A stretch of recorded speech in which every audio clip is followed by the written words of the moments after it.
মাগুরা ১ আসনের সাবেক সংসদ সদস্য ও বাংলাদেশ জাতীয় ক্রিকেট দলের সাবেক অধিনায়ক সাকিব আল হাসান এর মাগুরা শহরের কেশবপুর এলাকায় সাহাপাড়ায় অবস্থিত বাড়িতে পেট্রোল বোমা নিক্ষেপের অভিযোগ উঠেছে। ঘটনার খবর পেয়ে ঘটনাস্থল পরিদর্শন করেছে পুলিশ। তবে এটি পেট্রোল বোমা হামলার ছিল কিনা সে বিষয়ে এখনও নিশ্চিত হতে পারেনি আইনশৃঙ্খলা বাহিনী।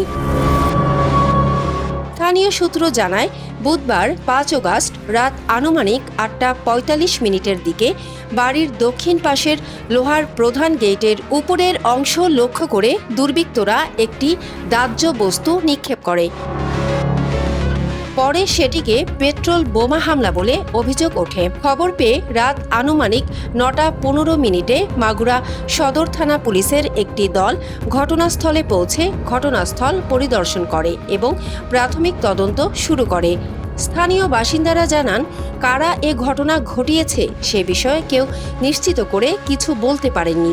এছাড়া নিক্ষেপ করা বস্তুটি সত্যি পেট্রোল বোমা ছিল নাকি অন্য কোনো বস্তু সেটিও এখনও নিশ্চিত হওয়া যায়নি।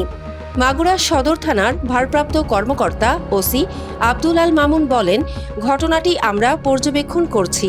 তদন্ত শেষে প্রকৃত ঘটনা সম্পর্কে নিশ্চিত হওয়া যাবে। পুলিশ জানিয়েছে, ঘটনার প্রকৃত কারণ, ব্যবহৃত বস্তু এবং জড়িত ব্যক্তিদের শনাক্ত করতে তদন্ত চলছে। তদন্ত শেষ হলে এ বিষয়ে বিস্তারিত তথ্য জানানো হবে।